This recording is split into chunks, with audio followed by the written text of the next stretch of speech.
요한계시록 5장 8절부터 10절까지의 말씀을 제가 봉독하겠습니다. 그 두루마리를 취하심에 내 생물과 24 장로들이 그 어린 양 앞에 엎드려 각각 검은고와 향이 가득한 금 대접을 가졌으니 이 향은 성도의 기도드리라. 그들이 새 노래로 불러 이르되 두루마리를 가지시고 그 인봉을 떼기에 합당하시도다. 일찍이 죽임을 당하사 각 족속과 백성, 방언과 백성과 나라 가운데에서 사람들을 피로 사서 하나님께 드리시고 그들로 우리 하나님 앞에서 나라와 제사장들을 삼으셨으니 그들이 땅에서 왕 노릇 하리로다 하더라. 아멘. 2021년 새해가 밝았고 시작이 되었습니다. 우리 성도님들도 개인적으로 새해에는 이러한 것이 이루어졌으면 좋겠다, 그런 소망함을 갖고 기도 제목이 아마 있으실 겁니다. 우리 교회적으로도 올 한 해 우리 교회 표어로 삼은 것처럼 하나님을 경험하는 제자 공동체, 또 특별히 예배를 통하여 하나님을 경험하는 그러한 은혜가 있기를 사모하고 그렇게 기도하기를 원합니다. 그런데 이러한 우리의 간절한 소망, 우리의 기도, 이러한 간구가 어떻게 하면 이루어지겠습니까? 오늘 말씀 속에 여기에 대한 해답도 들어 있습니다.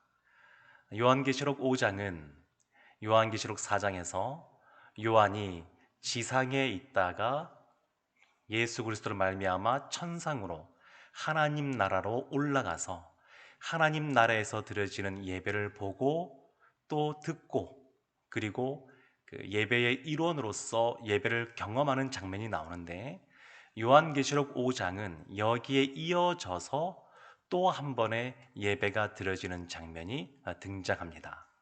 요한계시록 5장 1절에는 이렇게 시작을 합니다. 내가 보매 보좌에 앉으신 이의 오른손에 두루마리가 있으니 안팎으로 썼고 7인으로 봉하였더라. 보좌에 앉으신 이의 오른손에 두루마리가 있다, 이렇게 말합니다. 두루마리는 원래 이제 한쪽 면만 이렇게 쓰여지는 건데, 앞뒤로 안과 밖으로 빽빽하게 에스겔이 삼키게 되었던 그 두루마리도 안과 밖으로 쓰여졌었는데, 마치 그것처럼 빽빽하게 내용이 충실하게 기록이 되어져 있는 두루마리. 그런데 이것이 인으로 이렇게 봉인이 되어 있습니다. 근데 그것도 한 개도 아니고 7개의 인으로 봉인이 되어 있는 그런 두루마리가 하나님의 오른손에 들려져 있는 그런 상황입니다. 근데 이것에 대해서 4절에 보게 되면, 요한계시록 5장 4절에 보게 되면 요한이 이렇게 반응합니다. 그 두루마리를 펴거나 보거나 하기에 합당한 자가 보이지 아니하기로 내가 크게 울었더니. 천국은 우리 눈에 흐르는 눈물도 우리의 위로자 되시는 하나님께서 닦아주시고, 더 이상 아픔도 없고 슬픔도 없고 사망도 없는 그러한 곳인데, 근데 이 천국에 올라가서 요한이 울고 있습니다.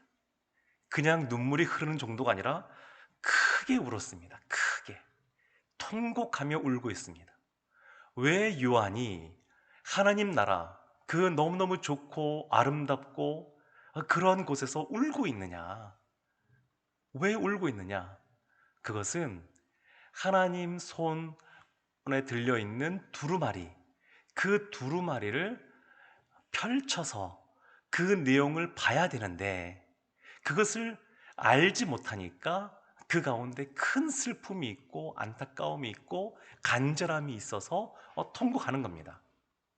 성령께서 우리 가운데 찾아오시면 오순절 다락방에서 성령이 임한 이후에 제자들이 예수님께서 하셨던 말씀들이 기억이 나고 말씀들이 깨달아지게 되었습니다. 지금 하나님 나라에 가기 전까지는 요한이 몰랐는데, 생각도 못 해봤는데 하나님 나라에 올라가서 그곳에서 드려지는 예배 가운데 참여하다 보니까 성령의 감동으로 말미암아 진리의 말씀이 깨달아지는 겁니다. 무엇이 깨달아졌냐면 나에게 필요한 것이 있구나. 진정 나에게 필요한 것이 있구나. 필요한 것이 뭐냐면 하나님 오른손에 들려져 있는 그 두루마리입니다.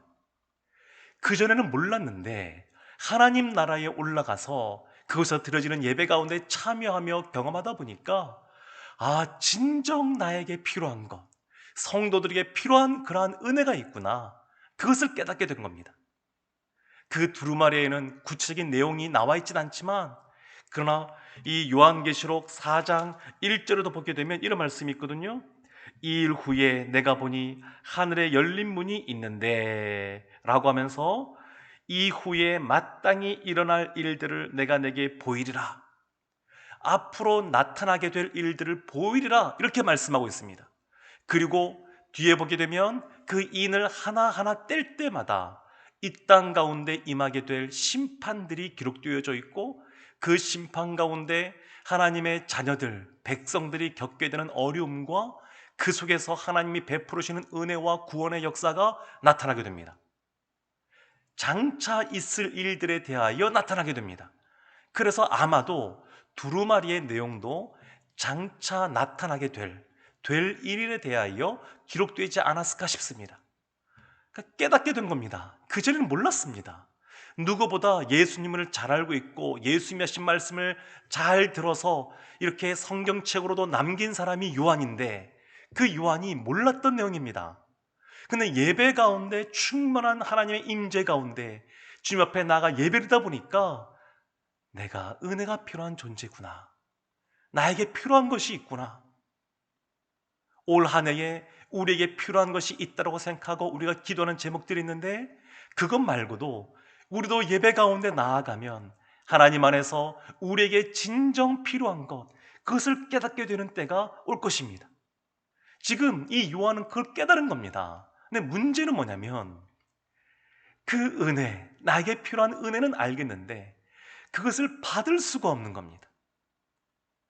하나님 손 안에 있는 그 두루마리, 그 은혜, 그것을 경험하고 싶은데 내 힘으로 어떻게 할 수가 없는 겁니다.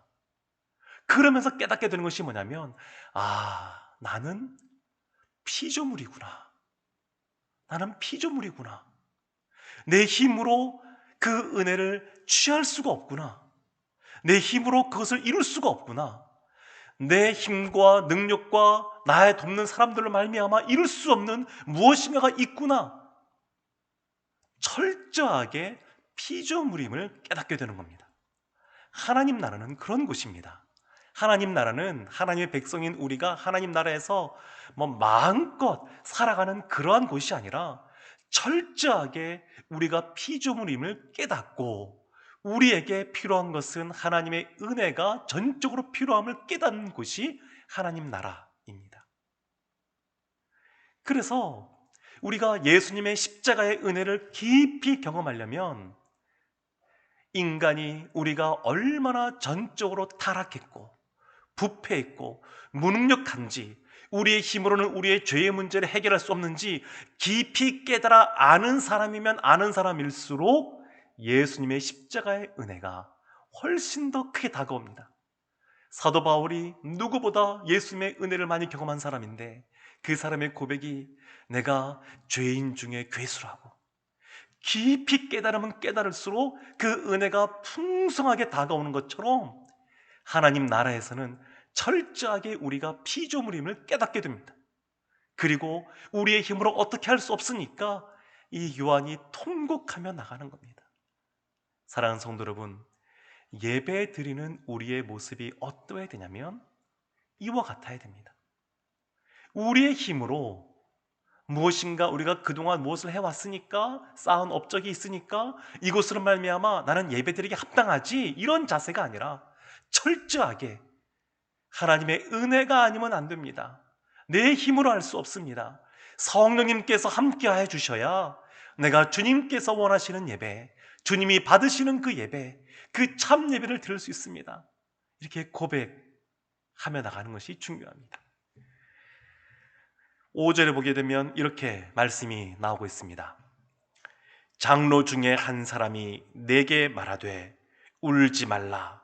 유대 지파의 사자 다윗의 뿌리가 이겼으니 그 두루마리와 그 일곱인을 떼시리라 하더라.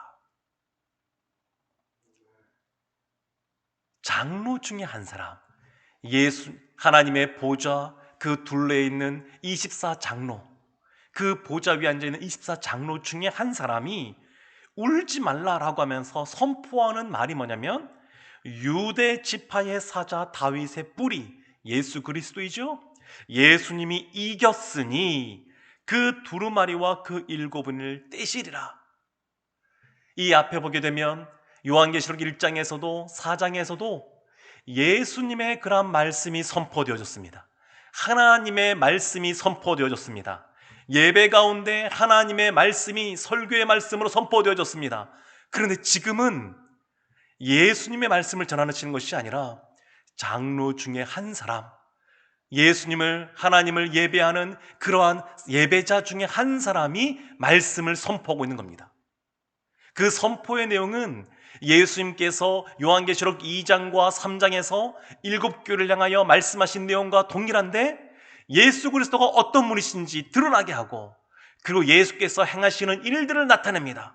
뒤에 보게 되면 그래서 신자인 우리가 어떻게 살아가야 되는지, 그리고 그것으로 말미암아 하나님이 주시는 상급이 무엇인지 그 내용들이 기록이 되어져 있습니다. 예수님께서 이 요한을 통하여 대언케 하셨고, 요한이 7교회를 또한 또 섬기는 그러한 리더들에게 이 말씀을 선포하게 했던 것처럼 지금 하나님 나라에서 장로 중에 한 사람이, 예배자 중에 한 사람이 말씀을 선포하고 있는 겁니다. 오늘날 우리가 예배를 드릴 때 이렇게 강단에서 선포되는 이 설교의 말씀도 이와 동일한 겁니다. 똑같은 예배자입니다. 같은 예배자인데 요한이 그 이전에 알지 못했던 그 하느님 나라에 서 있는 예수 그리스도가 어떤 분이신지 보다 풍요롭게 알고 있는 그런 지식들에 대하여 전하는 것, 그것이 오늘날도 동일하게 설교 말씀으로 예배 가운데 있는 것을 볼 수 있습니다. 지금 이 장로 중에 한 사람이 그렇게 말씀을 선포할 때 6절과 7절 말씀이 이렇게 기록되어 있습니다. 내가 또 보니 보좌와 내 생물과 장로들 사이에 한 어린 양이 서 있는데 일찍이 죽임을 당한 것 같더라. 그에게 7뿔과 7눈이 있으니 이 눈들은 온 땅에 보내심을 받은 하나님의 7 영이더라. 그 어린 양이 나와서 보좌에 앉으신 이의 오른손에서 두루마리를 취하시니라. 보좌와 하나님이 앉아 계신 보좌가 있고 그 주변에 내 생물이 있고 또 그 둘러서 24 보좌 위에 앉아 있는 장로들이 있고, 그런데 어린 양 되시는 예수 그리스도께서 그 사이에 서 계신다는 겁니다. 예수 그리스도가 그 사이에 서 계시다가 무엇을 하셨냐면 보좌에 앉으신 이의 오른손에서 두루마리를 취하였다, 이렇게 말합니다. 보좌와 내 생물과 그리고 24 장로 사이에 그 계신 어린 양 예수 그리스도께서 하나님께 나아가서 능동적으로 적극적으로 나아가서 그 오른손에 있는 두루마리를 가져오신 겁니다. 취하신 겁니다. 예수님이 적극적으로 행하시는 겁니다. 가지고 오셨습니다. 그 누구도 그 두루마리를 가져올 수 없고 그 인을 뗄 수도 없고 펼쳐볼 수 없는데, 그런데 그렇게 하나님이 베풀어 주실 그 은혜에 대하여 누구도 줄 수가 없는데 그것을 누가 취하여 가지고 오시냐면 예수님께서 가져오시는 겁니다. 우리의 간절한 소망, 우리의 기도 제목, 또 하나님 나라 가운데 필요한 모든 것들, 이러한 것들에 대하여 누가 은혜를 베풀어 주시냐면 예수 그리스도께서 은혜를 베풀어 주시는 겁니다. 예수님이 은혜를 베풀어 주십니다. 예수님을 통하여 우리 가운데 하나님의 은혜가 주어지는 겁니다. 사랑하는 성도 여러분, 예수님은 어떤 분이시느냐? 우리의 예배를 받으시는 분이 예수 그리스도이십니다. 그 예수 그리스도께서 예배 가운데 우리에게 무엇을 주시느냐? 우리의 힘으로 더 이상 감당할 수 없고 취할 수 없고 해결할 수 없는 그러한 문제, 그러한 필요한 은혜, 이것을 주시는 분이 예배 가운데 예배를 받으시는 예수 그리스도이십니다. 우리가 예배 가운데 무엇을 기대하고 나가야 되냐면, 우리가 예배 가운데 하나님의 말씀을 통하여 하나님을 더 알아가고, 또한 우리가 어떻게 신앙생활을 해야 될지 그 지침을 또한 분명히 깨달아 알고, 또 주님 안에서 소망을 품을 뿐만 아니라 실제로 하나님이 주시는 은혜를 받아 누리는 시간이 예배 시간입니다. 구약에 있었던 성전도 마찬가지입니다. 성전에 갖고 있는 큰 역할 두 가지가 있는데, 한 가지가 뭐냐면 우리의 모든 죄를 용서해 주는 그러한 공식적인 통로가 이 성전이고 거기서 드려지는 제사였습니다. 또 하나가 뭐냐면 우리에게 필요한 은혜가 공식적으로 부어지는 곳이 그 성전이었고 그 제사의 시간이었습니다. 마찬가지로 하나님 나라에서는 이 땅에서 우리가 받아 누리는 은혜는 어떤 면에서 불완전하고 일부분이라고 할 수 있습니다. 한정됐다고 할 수 있습니다. 그러나 하나님 나라에서 받아 누리는 은혜는 그런 은혜가 아닙니다. 온전한 은혜입니다. 우리에게 필요한 모든 것, 우리의 영생 이런 것뿐만 아니라 실제로 우리에게 필요한 모든 것, 그것을 하나님께서 예배 가운데 허락해 주십니다. 예수님께서 그와 같이 우리에게 그런 은혜를 나누어 주십니다. 그래서 예배란 것은 뭐냐? 그것은 하나님으로부터 은혜를 받아 누리는 통로가 예배입니다. 하나님께서 우리에게 예배를 경험하는 우리 가운데 은혜를 베풀어 주십니다. 사랑하는 성도 여러분, 8절과 9절 말씀에 보게 되면 어떠한 존재들이 하나님 앞에 예배를 드리는지 좀 더 구체적으로 나와 있습니다. 8절과 9절 말씀입니다. 그 두루마리를 취하심에 내 생물과 24 장로들이 그 어린 양 앞에 엎드려 각각 검은고와 향이 가득한 금 대접을 가졌으니 이 향은 성도의 기도들이라. 그들이 새 노래를 불러 이르되. 두루마리를 취하신 이후에 보좌의 주변에 있었던 그 네 생물과 24 장로가 어린 양 되시는 예수 그리스도께 엎드려 경배하는 겁니다. 늘 예배 가운데 예배 드리는 존재들이 무엇을 먼저 하냐면 경배를 먼저 합니다. 요한도 그랬고, 그리고 요한계시록 4장에 하나님께 예배 드리는 존재들도 그랬고, 엎드려 경배하는 겁니다. 지극히 높으신 그 하나님 앞에 엎드려 겸손하게 경배하며 나가는 겁니다. 그때 그들이 무엇을 갖고 나오냐면 검은고, 악기를 갖고 나옵니다. 악기. 그리고 향이 가득한 금대접. 성막에서, 성전에서 이 대접이라고 하는 것은 이러한 불과 하나님께 향기로운 향기를 올려드리는 그런 향들을 담아서 그 쓰이던 것이 이 대접인데, 이 향이 가득한 금대접을 가지고 옵니다. 그런데 이 금대접에 담긴 향이 무엇이라고 말하냐면 성도들의 기도다, 이렇게 말합니다. 예배라고 하는 것은 하나님의 영광을 위하여 드려지는 겁니다. 어떻게 하면 우리가 하나님께 영광을 돌려드릴 수 있느냐? 경배함으로, 찬양함으로. 또 무엇을 통하여 하나님께 영광을 돌려드릴 수 있느냐? 우리의 기도로. 우리의 기도가 하나님께 향기가 되는 겁니다. 우리의 기도로 말미암아 하나님께서 영광을 받으시는 겁니다. 하나님이 우리의 기도를 통하여 예배를 받으십니다. 또 9절에 이어지는 말씀에 새 노래를 불러, 새 노래를 통하여 하나님을 찬양하는 것을 통하여 예배하는 겁니다. 앞에는 경배만 나왔는데 여기부터는 찬양이 나옵니다. 그리고 이 뒤에도 하나님을 예배하는 부분이 나오는데 그때마다 찬양이 나옵니다. 경배와 더불어 찬양, 이것이 하나님께 예배드리는 우리가 취해야 될 그러한 모습입니다. 새 노래. 출애굽기에 보게 되면 모세가 새 노래를 부릅니다. 언제 부르냐면 홍해 바다가 갈라진 이후에, 애굽의 군대로부터 이스라엘을 구원하신 그러한 역사를 경험한 이후에 하나님께 새 노래를 부릅니다. 새 노래는 늘 새로운 노래, 신곡을 말하는 것이 아니라 하나님께서 날마다 우리에게 베풀어 주신 그 은혜에 감사하고 감격하여 터져 나오는 노래가 새 노래입니다. 그래서 그 내용이 9절과 10절에 이렇게 보다 구체적으로 나와 있습니다. 그들이 새 노래를 불러 이르되 두루마리를 가지시고 그 인봉을 떼기에 합당하시도다. 일찍이 죽임을 당하사 각 족속과 방언과 백성과 나라 가운데에서 사람들을 피로 사서 하나님께 드리시고 그들로 우리 하나님 앞에서 나라와 제사장들을 삼으셨으니 그들이 땅에서 왕노릇 하리로다 하더라. 하나님을 찬양하는데 무엇을 찬양하느냐? 먼저는 두루마리를 가지시고 그 인봉을 떼기에 합당하시도다. 지금 예수님이 그 인봉을 두루마리를 갖고 오시고 그 인을 떼시거든요. 현재 베풀어 주시는 은혜에 대하여 찬양하는 겁니다.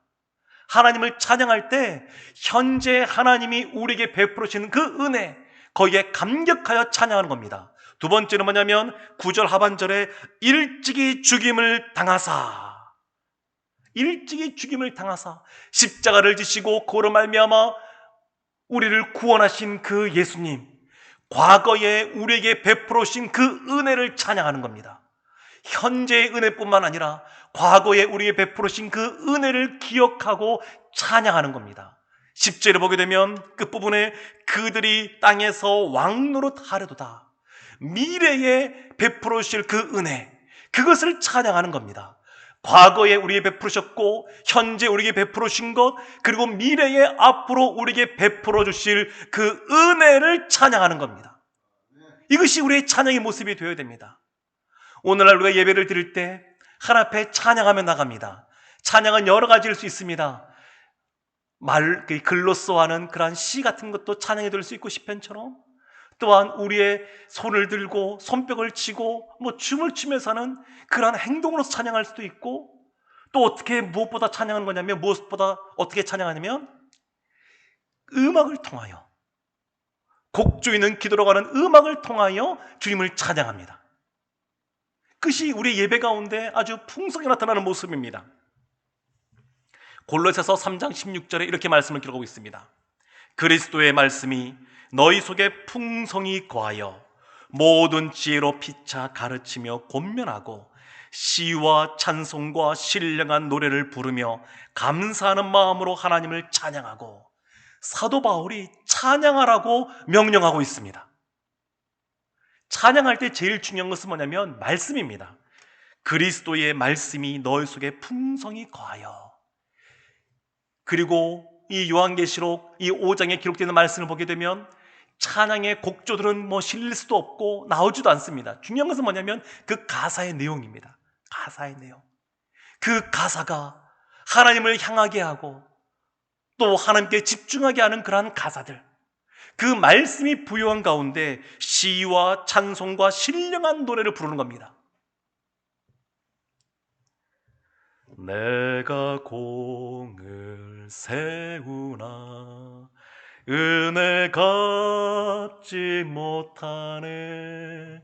쉼이 없이 힘쓰고 눈물 근심 많으나 구속 못할 죄인은 예수 홀로 속하네. 우리의 힘으로, 우리의 눈물로 우리의 죄를 우리가 어떻게 해결할 수 없는데, 예수님께서 십자가의 은혜로 우리의 죄를 용서해 주시고 우리를 구원해 주노라고. 이것이 찬양입니다. 찬양을 통하여 하나님을 더 알아가는 겁니다. 찬양을 통하여. 우리가 찬양을 할 때 여러 가지 악기들을 동원하기도 합니다. 이것은 어찌 보면 지극히 당연한 겁니다. 한 남녀가 서로 사랑을 할 때에, 서로에게 사랑을 고백할 때 말로만 사랑합니까? 편지나 어떤 글이나 이런 걸로만 사랑을 고백합니까? 할 수 있는 모든 것을 동원하여 그에게 나의 사랑을 고백합니다. 마찬가지로 하나님을 찬양할 때도 그렇습니다. 어떤 것은 되고 어떤 것은 안 되고 이런 것이 아닙니다. 우리가 할 수 있는 모든 것을 동원하여 하나님을 찬양하고 하나님께 경배하며 나가는 겁니다. 요한계시록 5장 11절과 12절 말씀에 보게 되면 이 장로들과 내 생멸뿐만 아니라 수많은 천군 천사들이 함께 찬양한다고 말합니다. 그 천사의 숫자가 얼마나 많은지 만만이요 천천이다 말합니다. 만 곱하기 만하면 1억, 천 곱하기 천하면 100만. 엄청나게 많은 숫자의 천군 천사가 하나님을 찬양한다고 말합니다. 더불어 요한계시록 5장 13절과 14절 말씀 보면 이런 말씀이 기록되어 있습니다. 내가 또 들으니 하늘 위에와 땅 위에와 땅 아래와 바다 위에와 또 그 가운데 모든 피조물이 이르되 보좌에 앉으신 이와 어린 양에게 찬송과 존귀와 영광과 권능을 세세토록 돌릴지어다 하니 내 생물이 이르되 아멘 하고 장로들은 엎드려 경배하더라. 내 생물과 24장로뿐만 아니라 수많은 천군 천사들이, 그 장로 주변에 있는 수많은 천군 천사들이 어린 양 되시는 예수 그리스도를 찬양하고 경배합니다.